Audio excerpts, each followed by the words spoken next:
Ramayana Yuddhakanda 39th సర్గ. రామలక్ష్మణులు వానరులు అందరూ కూడా లంకా నగరం ఒక వైభవాన్ని గురించి వాళ్ళంతా చూస్తున్నారు. ఏదైతే సువేల పర్వతం మీదకి వీళ్ళందరూ కూడా అక్కడికి చేరి ఉన్నారో, ఆ రాత్రి అక్కడ గడుపుదామని అనుకున్నారు కాబట్టి ఆ పర్వతం మీద నుంచిగా లంకని వీళ్ళందరూ కూడా చూస్తున్నారు. ఆ వైభవాలన్నీ కూడా వీళ్ళు చూస్తున్నారు. తాం రాత్రిం ఉషితాస్తత్ర సువేలే హరిపుంగవాః లంకాయాం దాదృశిర్వీర వనాన్యు ఉపవనాని చ. వానరోత్తములు ఆ రాత్రి ఆ సువేల పర్వతం మీద గడిపారు కాబట్టి వారు అక్కడి నుంచి లంకలో ఉన్న వనాల్ని ఉపవనాలు, అక్కడున్న ఏవైతే చిన్న చిన్నగా ఉన్నాయో ఉపవనాలు, అలాగే పెద్ద పెద్దగా ఉన్నాయి ఆ వనాలలో ఉన్న, అంటే అక్కడ ఏవైతే ఈ అడవుల్లాగా మొత్తంగా ఉన్నాయి, పైగా వనము ఉపవనము. ఉపవనం అంటే గార్డెన్ లాగా చిన్న చిన్నవి ఏవైతే ఉన్నాయో అవన్నీ కూడా అక్కడ ఉన్నవన్నీ వీళ్ళు చూస్తున్నారు. ఎందుకంటే ఎక్కడ చూసినా సరే విందులు వినోదాలకి ప్రాధాన్యతతో ఎక్కడ చూసినా సరే అందమైన చెట్లు, పైగా అన్ని కాలాల్లో కూడా పువ్వులన్నవి ఎప్పుడు నిండుగా పుష్పించి ఉంటాయి. అటువంటి ప్రదేశాలన్నీ కృత్రిమంగా అవన్నీ కూడా చేయబడి ఉన్నాయి కాబట్టి ఎంతో అందంగా ఉంది. అటువంటి అన్నీ కూడా వీళ్ళు అక్కడి నుంచి ఆ పర్వతం నుంచి అక్కడ చూస్తూ ఉన్నారు. సమా సౌమ్యాని రమ్యాని విశాలాన్యాయతాని చ దృష్టిర్రమ్యాని తే దృష్ట్వా బభూవుర్ జాత విస్మయాః. అక్కడ మెట్టు పల్లాలు లేకుండా, అంటే ఎగుడు పగడాలు అట్లా ఏం లేకుండా సమానంగా అంత చక్కగా ఉన్నది. అక్కడ చూస్తుంటే ఎక్కడ చూసినా సరే అంత అందంగా కనపడుతూ ఉన్నాయి. అక్కడ సమతలమైన సమానమైన ఎత్తు పల్లాలు లేకుండా అంత నీట్గా సమానంగా ఉంది. అంటే ఇవన్నీ పర్వతాల మీద త్రికూటం మీద ఉన్న లంకా నగరంలో ఇవన్నీ వనాలు ఉపవనాలు గార్డెన్స్ లాగా ఎలా ఉన్నాయని అంత చక్కగా ఉన్నాయి. అంతా సమానమైన భూమిలాగా అవి విశాలమైన దీర్ఘమైన చాలా మనోహరంగా ఉన్నాయి, చాలా అందంగా ఉన్నాయి. అంటే ఇక్కడ బాగుంది ఇక్కడ బాగలేదంటానికి వీలు లేకుండా అంత అంత చక్కగా ఉంది. అందుకే అది ముచ్చటగా చూసే కొద్దీ చూడాలనిపిస్తూ ఉన్నది. వాడిని చూస్తుంటే ఇంకా చూడాలని, చూస్తే కూడా మనసుకి హాయిగా అనిపిస్తుంది. అక్కడ వాళ్ళందరూ కూడా ఎంతో ఆశ్చర్యానికి లోనై అవన్నీ చూశారు.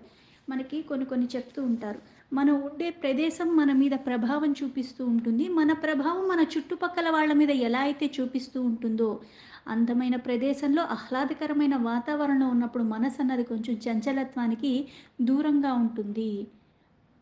అది కూడా ఎప్పుడు, అది నీ మనస్సు నీ ఇంద్రియాలు మళ్ళీ నీ బుద్ధి నీ ఆధీనంలో ఉంటే.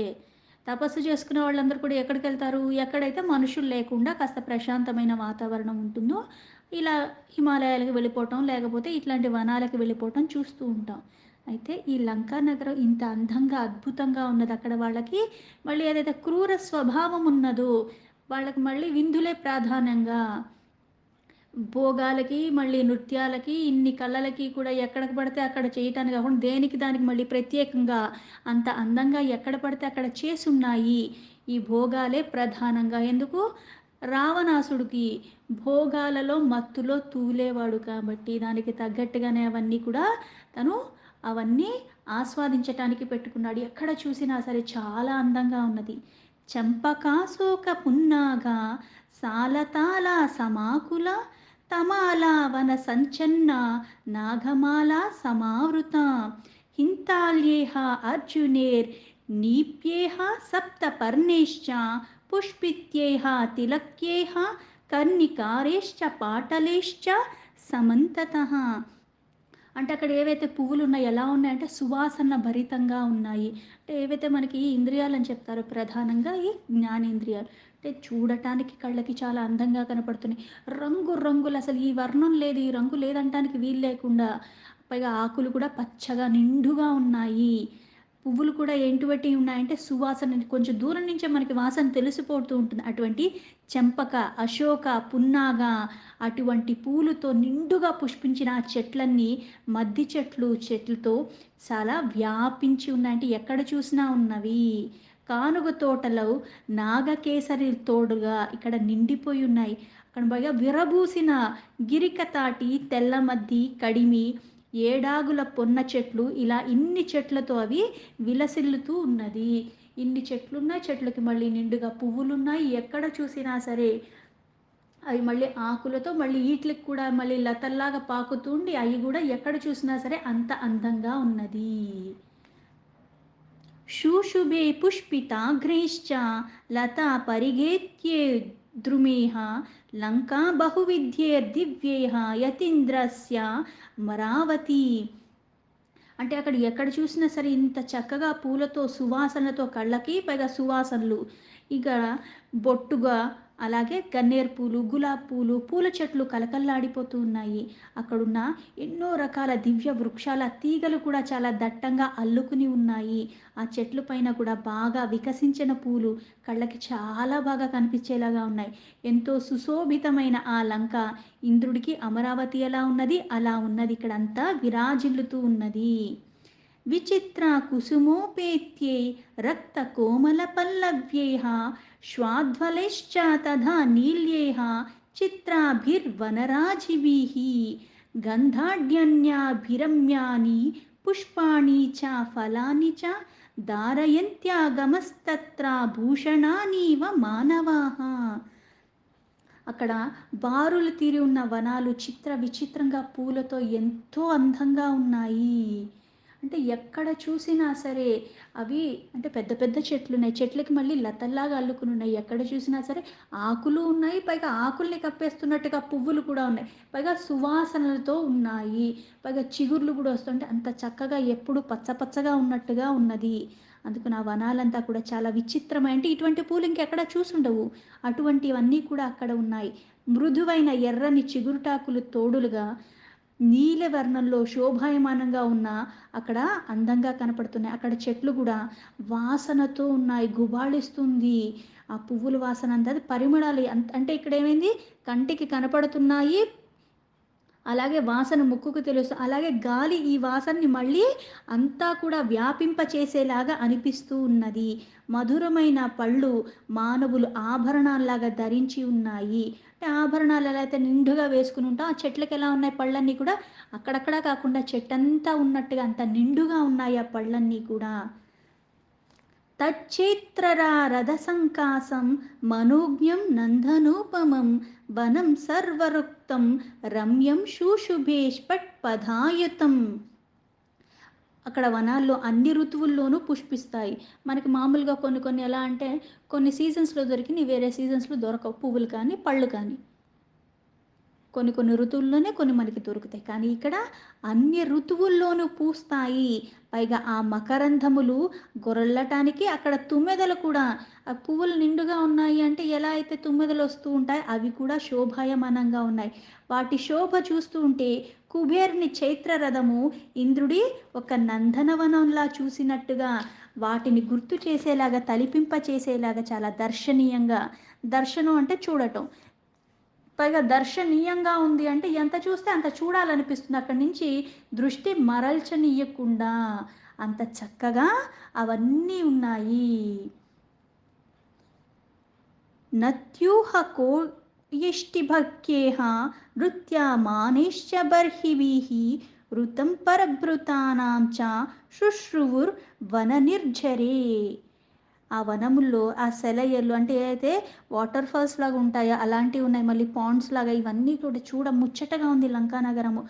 ఆ సెలయేర్లకి అక్కడ మళ్ళీ కోయలు కూస్తున్నట్టుగా ఆ నీటికి మళ్ళీ అక్కడ నీటి కొంగలు తెల్లవి అక్కడ తిరుగుతూ నెమళ్ళు నాట్యం ఆడుతున్నట్టుగా ఆ వానరులందరూ కూడా ఈ దృశ్యాలన్నిటినీ అక్కడి నుంచి చూస్తూ కోకిలలు ఆలపిస్తున్నట్టుగా పంచమ స్వరాలన్నీ కూడా వీళ్ళు విన్నారు. ఏదైతే సంగీతంలో మనకి చెప్తూ ఉంటామో కొన్ని వినే కొద్దీ వినాలని అనిపిస్తూ ఉంటాయి. కొన్ని ఎలా ఉంటే కొంతమంది మాట్లాడినా కూడా వినబుద్ధి కాదు. ఎందుకంటే అది వినటానికి కూడా కాస్త కఠోరంగా అనిపిస్తూ ఉంటుంది. కానీ ఇవి అంత చక్కగా లయబద్ధంగా పంచస్వరాలలో అవి పంచమ స్వరంలో అవన్నీ కూస్తున్నట్టుగా అనిపిస్తున్నాయి. అంటే వినటానికి ఇక్కడ అన్ని ఇంద్రియాల మీద ప్రభావం చూపిస్తున్నట్టుగానే ఉన్నాయి. ఏవైతే మనకి రూపం కళ్ళకి కనపడుతున్నది, వాసన ముక్కుకి తెలుస్తూ ఉన్నది, అలాగే ఈ శబ్ద రూపంలో అవి నీకు చెవులకి వినపడుతున్నాయి శ్రోత్రము. అలాగే మళ్ళీ ఇవన్నీ కూడా వాసనల ప్రభావంతో మళ్ళీ నీ చర్మానికి అంటే నీ పంచ ఇంద్రియాల్ని కూడా చంచలత్వానికి తీసుకెళ్లేలాగా ఆ స్థితులు అక్కడ ఉన్నాయి. నిత్యమత్త విహంగాని భ్రమరాచరితాని చ కోకిలా కులషంఢాని విహాగాభిరుతాని చ భృంగరాజాభిగీతాని భ్రమరై సేవితాని చ కోనాలక విఘ్నుష్టాని సారసాభిరుతాని చ. లంక అందులో చూస్తే అక్కడ ఉన్న వనాలు కానీ ఉపవనాలు కానీ ఇవన్నీ కూడా ఎంత బాగున్నాయి అంటే ఎక్కడ చూసినా సరే అల్లకల్లోలంగా ఉండే వాతావరణం. వాళ్ళు చూస్తే క్రూర స్వభావం, కాకపోతే చుట్టూ ఉన్న వాతావరణం ఎంత ఉంది, సువాసన భరితం, కళ్ళకి చూడ ముచ్చటగా ఉన్నది ఆ వనాలు ఉపవనాలు. పైగా ఎప్పుడు కూడా మత్తుతోనే, అంటే ఈ కాలంలో ఉండి ఆ కాలంలో లేవు అని, లేకపోతే ఆకులు కూడా ఒక్కోసారి మనకి ఎండాకాలం ఎక్కువైతే ఎంత బాగా ఉన్న చెట్టు అయినా సరే ఆకులు రాల్చేస్తూ ఉంటుంది, మళ్ళీ కొత్తవి వస్తాయి. కానీ ఎప్పుడూ అలాగా ఉండదు. కానీ ఇక్కడ ఎలా ఉన్నాయి, ఈ నిత్యము నిరంతరము మత్తు అన్నది వెదజల్లుతున్నట్టుగా. పైగా అంత పచ్చగా ఉన్నప్పుడు, అన్ని పళ్ళు ఉన్నప్పుడు ఏమవుతుంది, పక్షులు అన్నవి కూడా చాలా చక్కగా వస్తూ ఉంటాయి. అందుకని ఇక్కడ పక్షులు కూడా బాగా సంచరిస్తూ ఉన్నాయి. చెట్లు కొమ్మల మీద పువ్వులు ఉన్నాయి కాబట్టి తుమ్మెదలు ఇవన్నీ బాగా విహరిస్తూ ఉన్నాయి. కొమ్మల పైన చేరి కోకెలు కుహు కుహు అని అవి కూస్తూ ఉన్నాయి. పక్షులు కలకల ధ్వనులు చేసుకుంటూ, తుమ్మెదలు కూడా బాగా మత్తుతో ఉన్నట్టుగా ఆ పూలలో ఉన్న మకరంధాన్ని అవి జింకారాలు గావిస్తూ అవి కూడా శబ్దాలు చేస్తూ, అలాగే గోరు వంకలు కూడా అటు ఇటు తిరుగుతూ, ఇలా అక్కడ చూస్తే పిట్టలు కూడా ఎంత చక్కగా మళ్ళీ మధుర స్వరాన్ని ఆస్వాదించేలాగా ఉన్నాయి. ఎన్నో రకాల పిట్టలు, పైగా రంగురంగుల పిట్టలు, పువ్వులు ఎలా అయితే అన్ని రకాల రంగుల్లో ఉన్నాయో పక్షులు కూడా అన్ని రకాల పిట్టలు ఉన్నాయి, చాలా మధురంగా కూస్తూ ఉన్నాయి. వివిశుస్తే తతస్థాని వనాన్యుపవనాని చ హృష్టాః ప్రముదీత వీరా హరయః కామరూపిణః. ఈ పక్షుల్లో కూడా ఎలా అయితే బెగ్గురు పక్షులు ఇవన్నీ కూడా అంతా వ్యాపించి ఉన్నాయి. ఎందుకు, మొత్తం కూడా సువాసన భరితంగా పువ్వులతో చెట్లన్నీ ఉన్నాయి కాబట్టి అన్ని చెట్ల మీద వాలుతూ ఉన్నాయి, గుంపులు గుంపులుగా ఉన్నాయి ఈ పక్షులన్నీ. కామ రూపులు వీరులు అయిన ఆ వానరోత్తములు ఆ మనోహర దృశ్యాన్ని చూసి అంత మధురమైన స్వరాలు వింటుంటే వాళ్ళ ఒళ్ళంతా కూడా పులకించిపోతుంది. ఎంతో సంతోషిస్తూ ఆ వనాలు ఉపవనాలు అన్నిట్లో కూడా వాళ్ళు ప్రవేశించారు. తేషాం ప్రవిశతాం తత్ర వానరాణాం మహోజసాం పుష్ప సంసర్గ సురభీః వవోఘ్రణ సుకోనిలః. ఎంతో తేజోమూర్తులైన ఆ వానరులు అందులో ప్రవేశిస్తుంటే పువ్వుల పరిమళాలతో నిండిపోయిన ఆ గాలి హాయిగా ఇప్పుడు మళ్ళీ చర్మానికి ఆ గాలి తెలుస్తూ ఉన్నది. అంటే ఏవైతే మనకి జ్ఞానేంద్రియాలు ఉన్నాయో, చూపు కళ్ళు, అలాగే వాసన ముక్కుకు తెలుస్తుంది, అలాగే శబ్ద రూపాల్లో చెవులకు వినపడుతున్నాయి, ఇప్పుడు గాలి రూపంలో ఈ చర్మానికి స్పర్శ తెలుస్తూ ఉన్నది. అందుకని అక్కడ అవన్నీ పరిమళాలతో నిండిపోయి ఉన్న ఆ గాలి కూడా మొత్తం వ్యాపింపచేసేలా. ఇక్కడ వండుకున్న వంట ఏదన్నా చూడండి, మనం ఒక్కొక్కసారి గాలి బాగా వస్తుందండి, ఎక్కడో ఉన్న సువాసనలు కూడా పక్కన వాళ్ళు ఏదైనా చేసుకుంటే ఇంకా బాగా తెలుస్తుంది. మనం ఆ రోజు ఏది చేయకపోతే ఆళ్ళ వాసనలు ఇంకా ఎక్కువగా తెలుస్తూ ఉంటాయి. మన ఇంట్లో అంతకన్నా అద్భుతంగా ఉంటే ధ్యాస దేని మీద వెళ్ళదు. అలాగే నీ ఇంద్రియాలు నీ వశంలో ఉన్నప్పుడు అక్కడ ఎంత పరిమాణాలతో కూడుకుని ఉన్నా సరే అవి నీలో చంచలత్వాన్ని తీసుకురాకుండా నిన్ను స్థిరంగా ఉంచేలాగా ఉంటాయి. ప్రతిదానికి చంచలత్వం వస్తుందంటే దానికి అర్థం ఏంటంటే మన ఇంద్రియాలు మన వశంలో లేవు. అన్యేతు హరివీరానాం యూధాన్నిష్క్రమ్య యూధపాః సుగ్రీవేనాభ్యానుజ్ఞాత లంకాం జగ్ముహు పతాకీనిం విత్రాసయంతో విహాగాన్ త్రాసయంతో మృగద్వీపాన్ కంపయంతశ్చ తాం లంకాం నాధ్యేస్తే నదతాం వరాహ కుర్వంతాస్తే మహావేగా మహించరణ పీడితాం రజశ్చ సహస్యేర్వోర్ధ్వం జగామా చరణోత్థితం. కొంతమంది సేనాపతులు తమ సేనలో నుంచి బయటకి వచ్చి సుగ్రీవుడి అనుమతి తీసుకుని, ఎందుకంటే అక్కడికి వెళ్ళాలి కాబట్టి బయటకి వచ్చి ఆయన అనుమతి తీసుకుని ధ్వజ పతాకాలతో అంత అందంగా అలంకరించబడిన లంకకు వెళ్ళారు. ఆ వానరులు వాళ్ళ శబ్దాలతో గర్జనలతో పక్షుల్ని భయపెట్టారు. మృగములు ఏనుగులు కూడా భయానికి లోనయ్యేలాగా అంత గట్టి గట్టిగా ఈ వానరులు అరుస్తున్నారు. లంకను కంపింపచేస్తుంటూ వారు పాదాల, అంటే వాళ్ళు పెద్ద పెద్ద శరీరాలతో వాళ్ళు నడిచేటప్పుడు కూడా భూమి కంపించిపోతుంది. అలాగే వీళ్ళు శబ్దాలు చేస్తూ ఉంటే ఈ జంతువులు కూడా భయపడిపోతున్నాయి.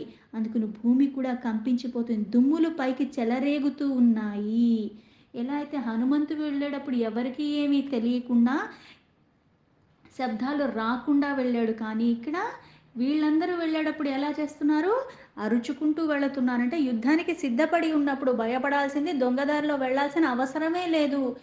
నిర్భయంగా అందుకని అంత పెద్ద పెద్ద శబ్దాలు చేసుకుంటూ, దుమ్ములు లేపుకుంటూ కూడా వెళ్ళిపోతున్నారక్కడికి. వృక్షాః సింహా వరాహాశ్చ మహిషా వరానా మృగాః తేన శబ్దేన విత్రాస్తా జగ్ముర్భీత దిశోధస. వారు సింహనాదాలు అంటే సింహం ఎంత గట్టిగా అరుస్తుంది అంతలాగా పెద్ద పెద్ద శబ్దాలు చేసుకుంటూ అవి వినినంతనే ఆ వనాల్లో ఉన్న జంతువులు ఏవైతే పెద్ద పెద్ద జంతువులు ఉంటాయి, ఎలుగుబంట్లు కానీ సింహాలు కానీ, అలాగే వర అక్కడ ఉన్నవన్నీ కూడా, ఆ వనాల్లో తిరిగేవన్నీ కూడా అడవి దున్నలు, మదుపుటేనుగులు, ఇంకా మిగిలిన ఏవైతే మృగాల ఆ వనాల్లో ఉన్నాయో అవన్నీ కూడా భయంతో దశ దిశలు అంటే మళ్ళీ ఇక్కడ 10 డైరెక్షన్స్ మనకున్న 8 దిక్కులే కదా! అంటే పక్షులు కూడా ఉన్నాయి. పక్షులు ఏం చేస్తాయి ఆకాశంలోకి ఎగిరిపోతూ ఉంటాయి. అలాగే కొన్ని నీళ్ళల్లో వెళ్ళిపోయాల్సినవి పాతాళానికి వెళ్ళిపోయినట్టు అందులోకి వెళ్ళిపోతూ ఉన్నాయి. అలాగే ఏ దిక్కు కనపడితే ఆ దిక్కుకి ఈ శబ్దాలకి భయపడిపోయి అవి పారిపోతున్నాయి. అందుకని దశ దిశలు ఆ జంతువులన్నీ కూడా అన్ని దిశలకి పారిపోతూ ఉన్నాయి. ఎందుకు పారిపోతున్నాయి? ఎందుకంటే ఈ శబ్దాలకి ఇటువంటి ముందు ఎప్పుడు వినిలేరు కాబట్టి. ఎప్పుడు వినే శబ్దం అయితే మనకి భయం అనిపించదు. సడన్‌గా లౌడ్ స్పీకర్ పెట్టి ఎవరైనా గట్టిగా ఏదన్నా వెంటనే చేస్తే అది మనకి దానికి మనం అలవాటు పడటానికి, దాన్ని మనం అడ్జస్ట్ అవ్వటానికి మనకు కాస్త సమయం పడుతూ ఉంటుంది. అలాగే జంతువులు కూడా ఎప్పుడూ అక్కడ ప్రశాంతంగా కొన్ని వాట్లకి, కొన్ని శబ్దాలకే వాళ్ళు వినటానికి అలవాటు పడిపోయి ఉన్నారు. ఇంతలాగా వీళ్ళు గట్టిగా అరిచేసరికి, ఇంత దుమ్ము లేపుతూ భూమి కంపించేలాగా ఉండేసరికి భయపడిపోయి, భయానికి లోనయ్యి ఎటు పడితే అటు పారిపోతున్నారు. శిఖరం తత్త్రికూటస్య ప్రాంశు చైకం దివి స్పృశం సమంతాత్ పుష్ప సంచన్నం మహారజత సన్నిభం శతయోజన విస్తీర్ణం విమలం చారుదర్శనం శ్లాక్షణం శ్రీమన్మహాశ్చైవ దుష్ప్రాపం శకునేరపి మనసాపి దురారోహం కిం పునః కర్మణా జన్యైః. ఆ పర్వతాలు 3 త్రికూట అంటే 3 పర్వతాల ఒక కూటమి కలయికతో ఆ యొక్క శిఖరం ఆకాశాన్ని తాకుతుందన్నట్లుగా అనిపిస్తుంది. అంత ఎత్తుగా ఉన్నట్టుగా ఉన్నది. ఎలా అయితే మనం ఇక్కడి నుంచి చూసినప్పుడు భూమి ఆకాశం కలుస్తున్నట్టుగా అనిపిస్తుంది. నిజంగా కలిసాయా అంటే కలుస్తాయా? కలవటానికి అవకాశమే లేదు. కానీ ఇక్కడ ఈ పర్వతం మీద ఉన్న ఆ శిఖరం ఎలా ఉంది అంటే అవన్నీ కూడా మళ్ళీ ఆకాశం అంత ఎత్తుగా ఉన్నట్టు ఆకాశాన్ని తాకుతున్నట్టుగా అనిపిస్తుంది. అక్కడ వికసించిన పచ్చని పువ్వులతో కప్పబడి ఉన్నట్టుగా అది ఎలా ఉంది అంటే బంగారు కాగడాల్లాగా చాలా అందంగా కనపడుతుంది. 100 యోజనాల విస్తారంలో స్వచ్ఛంగా ఉన్న ఆ శిఖరము ఏదైతే ఈ సాగరం దాటడానికి 100 యోజనాలు, అలాగే ఆ శిఖరం కూడా ఎలా ఉంది ఆ కూటమి 100 యోజనాలు అంటే దగ్గర దగ్గర 1300 కిలోమీటర్స్లో ఉన్నది. ఆ విస్తీర్ణంలో ఉండి స్వచ్ఛంగా ఉన్న ఆ శిఖరము చూడ ముచ్చటగా చాలా అందంగా ఉంది. అక్కడ చక్కగా విరాజిల్లుతున్న ఆ శిఖరం మీద పక్షులు సైతము ఏ అంటే అది ఎంత ఎత్తుగుందంటే అంత మించి కూడా ఇవి ఎగరలేవన్నట్టుగా ఉన్నాయి. పక్షులు కూడా ఎగరలేకపోతున్నాయి. ఆ ఎగరలేకపోవటమే కాకుండా అవి చూస్తుంటే అందంగా అనిపిస్తున్నాయి. ఆ శిఖర అగ్రం అంటే ఆ శిఖరం పైన ఊహలకు అందని స్థితిలో ఉన్నప్పటికీ ఒక జనులు అచ్చటికి నడిచిపోవటానికి ఆస్కారం ఎక్కడ అంటే పక్షులు ఎగరగలవు. ఎంత ఎత్తు ఎగరగలవు అంటే మనం చూస్తుంటే చాలా ఎత్తుగా ఎగురుతాయి. మనం ఎగరగలమా? లేదు మహా మహా అంటే 4 అడుగులు ఎగురుతాం. అంతకు మించి మనం ఎగరలేం.